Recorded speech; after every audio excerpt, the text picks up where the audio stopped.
Hey, what's going on, and welcome back to another Brad Tragic video. As you see in the background, my son is potty training.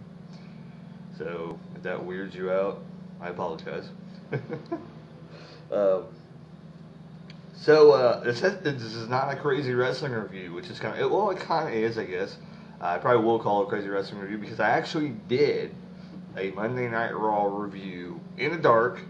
So if you haven't seen that video, go check it out. I was like, went out to my car and took a flashlight, and you can see my face. So I did a pretty good job doing that. So I don't know if anybody liked it. If you didn't like it, definitely let me know if you thought it was stupid and just did a crazy wrestling review on another day or something. But hopefully with the move to Tennessee, in the future, I would be able to do them, at least somewhat lighted. And like this from now on. Let's get straight to a crazy wrestling review, but it's not about the WWE. Yeah. Alright, so I'm halfway up to date on TNA. So let's basically make this a TNA update. But before we do that, let me just go back and talk a little bit about WWE. And I thought it was a really extremely good Raw this past week. It's been good for a while now. So, I mean, coming off the thousandth Raw, they've done really good at keeping up on the 3-hour Raws. They've done really good, I think. So, mad props to that. The only thing that they need to work on is the Divas division, which I don't even think they finally had a match this week, I think, on Raw. Or was that the week before? I can't remember. But Divas division still sucks, and the tag team division is starting to somewhat build up, but still lacking. Because, yeah. I mean, usually, I think back in the day, they used to have at least a couple of matches that kind of built toward the tag team division, and usually they only have one match now, and then they got 3 hours, they need to have a couple matches. I mean, and a great example of that would be, okay, so they got Kofi and R-Truth, in a feud with Darren Young and Titus O'Neil. And instead of putting it on the same night, they split them up by days, or by weeks. And they had, Darren Young take on one of them one week, and then Titus took on the other one. It was and it just kind of didn't make no sense. I mean, they should have had them on the same night, and then the following week, flip-flop them around and have them face the other guys. Have Titus take on Kofi the next week, or something like that. I don't remember who faced whoever, but I know what happened. But instead, they basically had them face Epico and Primo, I think this past week, and I was like, well, that's great to see a tag match finally on Raw, but then they should have had one anyway, with them and maybe see, this is the issue I have with Heath Slater and the other guy. I get confused, I get him switched around, I can't think of his name. The guy with the pimp cane, I can't think of his damn name. Him and Tyler Rex, whatever the hell their damn names are. Kurt Hawkins, there we go. Him and Heath Slater, I get switched around. I can't think of his name half the time. So Kurt Hawkins and Tyler Rex, they need to put them in the tag team division. I mean, they're a tag team, so stop doing the 2-foot shuffle and everything, There's just so many mid carders that they can make tons of tag teams. I mean, they don't have to be regular tag teams, but just to have a tag team division, it's just I mean, it's back in the day they used to have, they used to have Mosh or Thrasher and one of the Headbangers and I think D'Lo Brown were a tag team, and it's I actually thought they won the tag team belts. I think at first they might have. I can't remember. But I know they were a tag team, a lot. I mean, they always wrestled really, but I mean, that's not, a really good example of a team, but I mean, I'm talking about some team like that to where, they're going to wrestle single, all the time, But every once in a while they'll throw in a tag team match, and so it's not a big deal. I mean, they usually won't win the tag match, but at least they're part of the tag team division, So there you go. Let's move on to TNA. Okay, so Aces and Eights. I just started the newest episode, so I didn't get to finish it yet, but I did see some of it. Very, very cool on the way it started out. I haven't seen the end of it, so if I don't talk about what happened later on, I don't know what happened. So I haven't seen it. But TNA is doing a really good job. I think they're actually starting to get really good.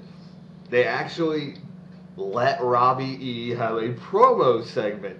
Oh, what a great idea. Ah, jeez. So this is what okay. I know everybody hates Robbie E.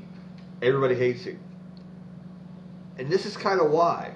Because they never put him in a program with somebody that, I think he's one of those guys where you would bring in, have him face, like, a bunch of these guys. And I think he's one of the characters that they would end up having, if the WWE was working with Robbie E., he would come in, face a bunch of guys, stick around for about a year, and then put him in the feud with The Undertaker, and have The Undertaker defeat him in a casket match, and then send him on his way, because he's a gimmick. And yes, the gimmick is still fresh, because Jersey Shore is still around. So the only way for this guy to stick around is to put him in the tag team division with this big guy, Rob, I think. Or I think Robbie? I don't know, Big Rob, I think is what they call him or something. I know his name's Robbie E, but I'm pretty sure his name is Big Rob too. But they got him right now in the program with Jeff Hardy, and I mean, it looks like it could actually work, if they actually put him in a program with Jeff Hardy. I think it's just for the Battle for Glory series, but they kind of got him in a program mixed up with Jeff Hardy right now, and I kind of staring at it. I'm like, this is actually a pretty good idea. Like, if you're gonna put Robert E over, or at least put him in as a heel, whatever, that's the best way to get him over is to put him in a program with somebody that is like extremely over, and he has no chance of winning. And you could have him, have some screw job wins over him. I mean, I don't like Robert E. And I don't want him to win a title, like, at all. But this is the way. Like, if you want to get him over, this is the way.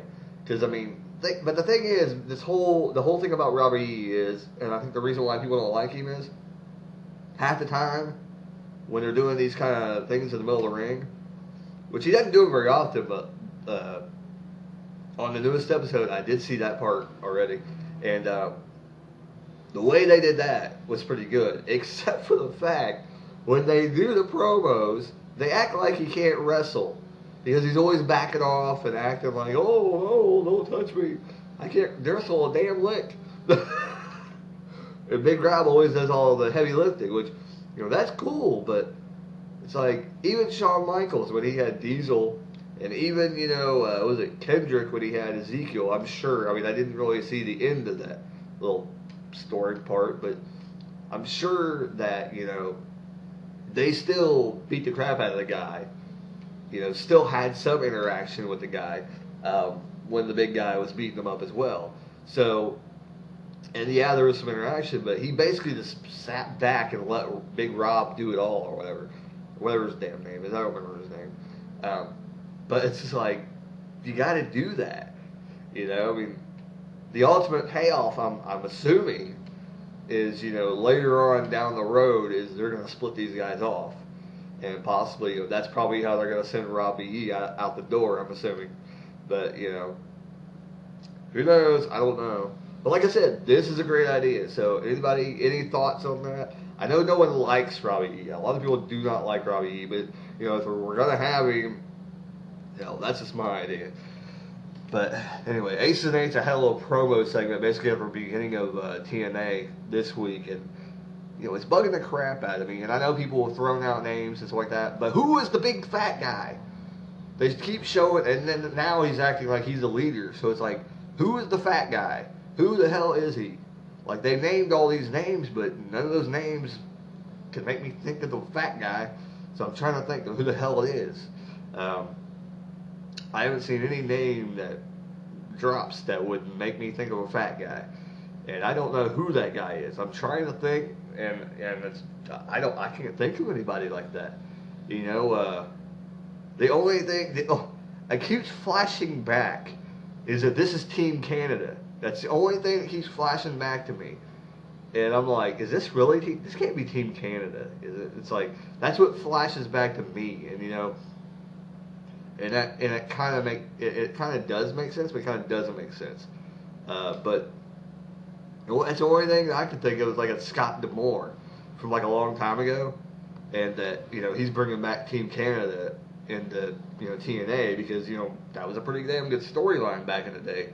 So, you know, that's what I was like maybe it's Scott D'Amore and they're bringing him back, and Team Canada's going to come back. You know, maybe it's, you know, P. Williams and all this other crap. But I don't think that would be right. That's the thing that keeps popping back into my head, though, about TNA. It's like, is it Team Canada coming back? I don't know. It's stupid. That'd be stupid, though. But I think it actually be a good idea. But that's not it.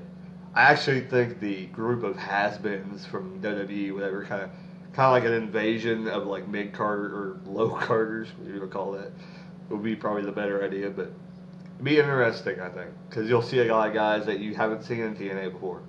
And I hope to God they do that, because that would actually be a good idea. Or not really low-carders. I guess it'd be like people that were meant to be the mid-carders in the WWE, but people never gave them the chance to. So, or WWE never gave them the chance to be mid-carders. So there you go. Trying to think of anything worthy. I like Hardcore Justice. Looks like it's gonna be a damn awesome pay-per-view. It's like, damn. All the matches they keep signing, they got the 3, I think, Bound for Glory, like, basically, like, set up to be, like, I'm trying to explain, like, they're stipulated matches. One's a table match, one's a ladder match, and one's a, I think this, just a no-holds-barred match, I think.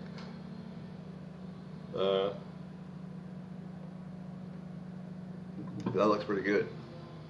I think there's 4 men in each one. So that's pretty good. That's a pretty good idea. I didn't really think about that. And then it kind of caught me off guard that, like, oh, well, so there's a Bobby Roode. It's like secondary. It's like, what? That's the thing I don't like about when they give somebody a strap, and they do the same thing to Sheamus, because they don't treat him like a world champion, really. And they're still doing it to CM Punk, which pisses me off. It's like, I'm looking at the lineup for, and I think they're actually put Sheamus above CM Punk this time at SummerSlam, which that pisses me off a lot. That not even John Cena being in the CM Punk match saved it, because it's showing on the SummerSlam website, if you go there, that Triple H and Brock Lesnar are the top of the match. Underneath that, I think it's I think underneath that is a Sheamus match they're showing, and then underneath that is a CM Punk match. So I'm like, are you serious? Like, is Sheamus gonna follow? I mean, I don't know. I guess it makes sense. I mean, the fact that they're trying to, you know, like, kind of slow the tempo down for the crowd that's in the building and at home, and then at the end, you know, have it build up, and then at the end, there's another jump of emotion because it's going to be a good match between those two. But in all honesty, if you don't know if they're going to be able to deliver, I don't know if I would honestly put that in the main event. I would maybe put it in the semi-main event and then make CM Punk be the headliner. But this is what irritates me the most. It's like, I don't care who you have as your World Heavyweight Champion. They should be in the main event. Straight up, they should be in the main event. Both championships should be at the end of the night. That's just straight up to me. That's the way I think it should be. If anything, the World Heavyweight Championship should be the one that gets treated less than a WWE title, because they seem to treat it like it's like a secondary to the WWE Championship, which I have no problem with that. But if you want to solidify that and treat it like the SmackDown basically World Heavyweight title, which I'm still wondering why they haven't did that yet, to make sure that they're both on par. But everyone knows they're not. But I'm just waiting for down the road for them, if they're going to keep it as two brands, to call it the Raw World Heavyweight Championship and the SmackDown World Heavyweight Championship. Maybe somewhere down the road they'll unify the World Heavyweight in the WWE and call that the Raw WWE World Heavyweight Championship, and the other one they'll call it the SmackDown WWE World Heavyweight Championship. Maybe down the road, who knows? Or they may just rename them or something and do that anyway. But I think to keep it and keep the name, they may have to unify them down the road just because the prestige won't be there if they rename them. I don't know. I mean, I think the WWE title is still prestigious, but the whole thing is, if you have a world champion, if you don't feel like they can be in the main event, don't give them the belt. I mean, I think CM Punk is ready. When he, in there, he can. I mean, the whole thing I understand about the whole main event thing is being able to draw money. That's what they want to put as the main event because they want them to stick around and watch that main event match. But I mean, CM Punk people want to stick around and see the main event. If you don't like CM Punk as a World Heavyweight Champion, then I don't know. Like, he hasn't been that long a World Heavyweight Champion. I mean, he's been about. I think it's close to a year he's had the belt. So, well, yeah, it has been a year since he had the belt. But, still, I mean, I think he's entertained us throughout the whole entire year being World Heavyweight Champion, which is shocking. I mean, how many people, of all these years of the WWE, going, how many times have you been okay with the same champion for a year long? I mean, seriously. Not even Cena does that. He drops the belt every once in a while. So it gets to the point where, if you don't like the World Heavyweight Champion, you just don't watch it. I mean, I know wrestling fans, they tend to get hooked in, and it's hard. Once we're a wrestling fan, we're a wrestling fan for life. This is straight and simple. Unless something stops you from watching the product, and then basically, you don't watch it for a while. That's the only way that you can get away from it. I mean, I know I have gotten away from it before. Because of, just not having the money for cable or whatever, and not having internet. Because, that has not stopped me from watching it or following the product. I can still get online and watch a few videos and do that. And before they didn't have the YouTube, Fan Nation or whatever it was. So you couldn't watch Raws and things like that. So, but now they do. You could actually get on and watch, Raw a couple days later now. But yeah, things have changed. So, the WWE title should be on somebody. And if they don't believe in them, then get it off of them. Because this is and it's bad because TNA is exactly the same way because now they got Austin Aries as the World Heavyweight Champion. And really, this is the first time that I remember that they have him as the World Championship. And I think if they did it to AJ Styles, it'd be the same damn way. And I think maybe, I kind of see this is that they're kind of moving to try and get the belt on to AJ Styles again. I kind of see that notion because they're kind of keeping him in the forefront a lot lately. And I'm thinking that they're building towards putting that belt on him. In which I don't know why he isn't the face of TNA, but I just think that they think he's not a big enough star to be the face of TNA. But I think they're trying to kind of push him and showing more of him on TNA. And I think eventually here, I don't know, I could see in about a year's time, I know people were saying, well, he should be champion right now.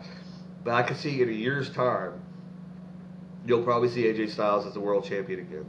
And he will have proven himself, and they will say, okay, well, now it's worth it. He's been on TV, he's been in major storylines.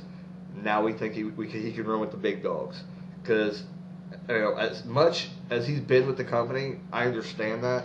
But when you start bringing in guys like a Kurt Angle and a Sting and Jeff Hardy, Rob Van Dam, those guys are going to say, but he hasn't been with guys like us. And, it begins to kind of, the people probably backstage are thinking, well, okay, you're right. So this is my thinking that's probably what's going on.